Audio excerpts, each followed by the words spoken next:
1968 ஆஸ்திரேலியால ஒரு பையன் பிறக்கிறான். அந்த பையன் பேரு ஹியூ மைக்கேல் ஜாக்மேன். அவனுக்கு 2 அண்ணன் 2 அக்கா. இவன் லாஸ்டா பிறந்த கடைக்குட்டி. அவனுக்கு 8 வயசா இருக்கும் போதே அவங்க அப்பா அம்மா சண்டை போட்டு டைவர்ஸ் வாங்கிட்டு போயிடுறாங்க.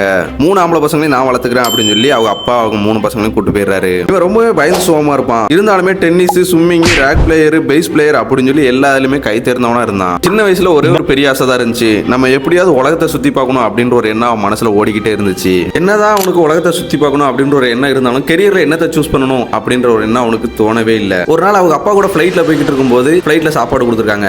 அந்த சாப்பாடை சாப்பிட்டவன் ரொம்ப டேஸ்டா இருக்கு அப்படின்னு சொல்லி அவங்க அப்பாட்ட சொல்லியிருக்கான். அதுவும் இல்லாம நான் செஃப்பா மாற போறேன்ப்பா அப்படின்னு சொல்லியிருக்கான். ஆனா அவங்க அப்பா அவரை பார்த்து சிரிக்க ஆரம்பிச்சிடறாரு. காலப்போக்கில் அவனுக்கு செஃப்பா மாறன்ற எண்ணம் அப்படி மறைஞ்சு போயிருது.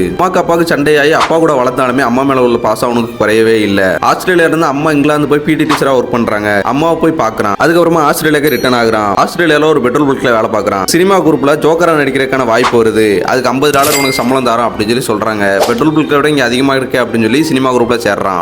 ஆக்டிங் பண்ணோம்னா ஆக்டிங் மேல அவனுக்கு ரொம்பவே இன்ட்ரெஸ்ட் ஆயிடுது. அதனாலேயே ஆக்டிங் டிகிரி முடிக்கிறான். முடிச்சதுக்கு அப்புறமா அடுத்த 5 வருஷத்துல நம்ம ஆக்டிங் எப்படியாவது பில்ட் பண்ணி நம்ம ஒரு பிராண்டா மாறணும் அப்படின்னு ஒரு எண்ணம் அவன் மைண்ட்ல வருது. 1995 குரலி டிவி சீரிஸ் அப்படின்ற ஒரு சீரிஸ்ல நடிக்கிறாரு. அது மிகப்பெரிய ஹிட் ஆகுது. அதுக்கப்புறமா 1996 டீ பேரடி அப்படின்ற ஒரு பொண்ணை லவ் பண்ணி மேரேஜும் பண்றாரு. அவருக்கு குழந்தைனா ரொம்பவே பிடிக்கும். ஆனா அவங்க ஒய்ஃபால குழந்தை பெத்துக்க முடியல. 4 டைம் பிரெக்னன்ட் ஆகி ஆனா அது எதுவுமே நிக்கல அப்படின்றதால அவரு ரொம்பவே மனம் உடைஞ்சு போயிடுறாரு. இதுக்கப்புறம் நம்ம தத்து எடுத்து வளர்த்துக்கலாம் அப்படின்னு சொல்லி 2 குழந்தையும் தத்து எடுத்து வளர்க்குறாரு. அதுல ஒரு பையன் பேரு ஆஸ்கார், இன்னொரு பொண்ணோட பேரு ஆவா. 1999 எர்கின்ஸ் வில்லே கிங்ஸ், பேப்பர் பேக் ஹீரோ அப்படின்னு சொல்லி 2 படம் நடிக்கிறாரு. 2 படமா ஆவரேஜ் கிட்டு தான். அதுக்கப்புறமா 2000 மார்வல் ஒரு முடிவு எடுக்கிறாங்க.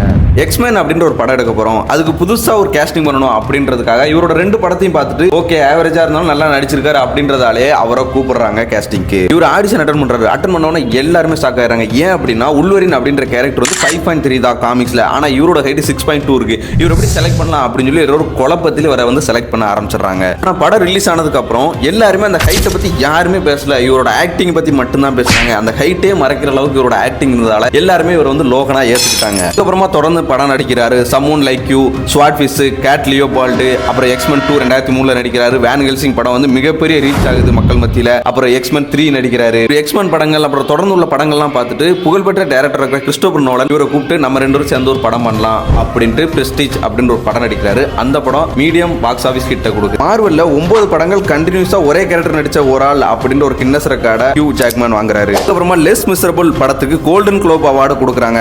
ஆஸ்காரை தவிர இவர் எல்லா அவார்டையும் வாங்கிடுறாரு. 2017 லோகன் அப்படின்ற ஒரு படம் வருது. அந்த படம் தான் மார்வலோட கடைசி படம் அப்படின்னு சொல்லி அவர்கிட்ட இன்ஃபார்மும் பண்ணி நீங்க அதுல வந்து இறந்து போயிடுறீங்க அப்படின்னு சொல்லி அந்த படத்தை நாங்க டோட்டலா க்ளோஸ் பண்றோம் அப்படின்னு சொல்லிடுறாங்க. இவருக்கு அதுக்கப்புறம் பட வாய்ப்புகள் ரொம்பவே கம்மியாகுது. படங்கள் நடிக்க தான் செய்யறாரு. ஆனா வருஷத்துக்கு ஒரு படம் அந்த மாதிரி நடிக்கிறாரு. அந்த படம் அந்த அளவுக்கு பெரிய அளவுக்கு ரீச் அப்படின்னு சொல்லி சொல்லவே முடியாது. ரொம்பவே கம்மியாகுது. 2021 ஃப்ரீ கை அப்படின்ற ஒரு படம் வருது. அது வந்து ரயான் ரெனால்ட்ஸ் நடிச்சிருப்பாரு. ரயான் ரெனால்ட்ஸோட ஹிஸ்டரி பத்தி நம்ம ஆல்ரெடி ஒரு வீடியோ போட்டிருக்கோம். தெரியாதவங்க போய் பார்த்து செக் பண்ணி தெரிஞ்சுக்கோங்க. ரயான் ரெனால்ட்ஸ்க்கு மார்வல் எத்தனை படம் வந்தாலும் எக்ஸ்மென் கேரக்டர் அவருக்கு ரொம்பவே பிடிக்கும். முக்கியமா ஹியூ ஜாக்மேன் வந்து ரொம்ப பிடிக்கும். அதனாலேயே வந்து ஃப்ரீ கை படத்துக்கு வந்து மாஸ்க் பிளேயர் அப்படின்ற ஒரு கேரக்டர் இருக்கு. அதுக்கு வந்து வாய்ஸ் கொடுங்க அப்படின்னு சொல்லி ஹியூ ஜாக்மேன் கேட்டிருப்பாரு. அவரும் சரி நான் நடிச்சு கொடுக்குறேன் அப்படின்னு சொல்லி அவர் வாய்ஸும் கொடுத்திருப்பாரு. 2023 ஹியூ ஜாக்மேனுக்கு கேன்சர் வந்துட்டு அப்படின்னு சொல்லி எல்லாருமே சொன்னாங்க. அவரே ஒரு வீடியோ போட்டிருந்தாரு. எனக்கு ஸ்கின் கேன்சர் எதுவுமே கிடையாது. நான் டெஸ்ட் பண்ணதுல வந்து எனக்கு நெகட்டிவ் அப்படின்னு சொல்லி வந்துட்டு இருந்தாலும் முடிஞ்ச அளவுக்கு நீங்க வெளியே போகும்போது சன்ஸ்கிரீன் போட்டு போங்க. அதுவும் SPF அதிகமா உள்ள சன்ஸ்கிரீனை நீங்க போட்டு போறது உடம்புக்கு ரொம்பவே நல்லது. கேன்சரை வந்து நீங்க அவாய்ட் பண்ணலாம் அப்படின்னு சொல்லி ஒரு அட்வைஸும் மக்களுக்கு சொல்லியிருப்பாரு. அதோட அவரோட வாழ்க்கை முடிஞ்சிட்டு அப்படின்னு சொல்லி எல்லாரும் எதிர்பார்த்த நேரத்தில் 2024 யாருமே எதிர்பார்த்திருக்க மாட்டாங்க. டெட்புல் அண்ட் உல்வரின் அப்படின்ற ஒரு படத்துல அவர் அப்பியர் ஆக போறாரு அப்படின்ற ஒரு விஷயத்தை அதை அவரே கன்ஃபார்ம் பண்ணி அந்த படம் மிகப்பெரிய ஹிட் ஆயிருச்சு. அவர் எப்படி வந்தாரு அப்படின்ற ஒரு ரீசனை ரயான் ரெனால்ட்ஸே ஒரு இன்டர்வியூல சொல்லியிருப்பாரு. ஒரு நாள் எனக்கு ஹியூ ஜாக்மேன் போன் அடிச்சு நான் இவ்வளவு படம் நடிச்சிட்டேன், இவ்வளவு அவார்ட்ஸ் வாங்கிட்டேன், இருந்தாலும் எனக்கு ஏதோ ஒன்று மிஸ் ஆகுது அப்படின்ற மாதிரி ரயான் ரெனால்ட்ஸை இன்ஃபார்ம் பண்ணியிருப்பாரு. உடனே உனக்கு ஏதாவது ஒரு கேமியோ ரோல் கொடுக்கணும் உன் படத்துல அப்படின்னு சொல்லி சொன்னா நான் உடனே வாரேன் அப்படின்ற மாதிரி சொல்லியிருப்பாரு. நீங்க எதுக்கு தல கேமியோ ரோல் கொடுக்கணும், மெயின் ஆக்டரே வாங்க அப்படின்னு சொல்லி உல்வரினை திருப்பி கூட்டு வந்திருப்பாரு. இந்த படத்தோட மார்வல் கேரக்டர்ல உள்ள ஹியூ ஜாக்மேன் அந்த உல்வரின் கேரக்டர் டோட்டலாவே ரீகாஸ்ட் பண்றோம் அப்படின்ற ஒரு அனௌன்ஸ்மெண்ட் இந்த படம் வர்றதுக்கு முன்னாடி வந்துருந்துச்சு. ஆனா இந்த டைம்ல கெவின் ஃபிகே என்ன சொல்லியிருக்காருன்னா, அதாவது மார்வலோட ஹெட்டா இருக்கிற கெவின் ஃபிகே நாங்க இதுக்கப்புறம்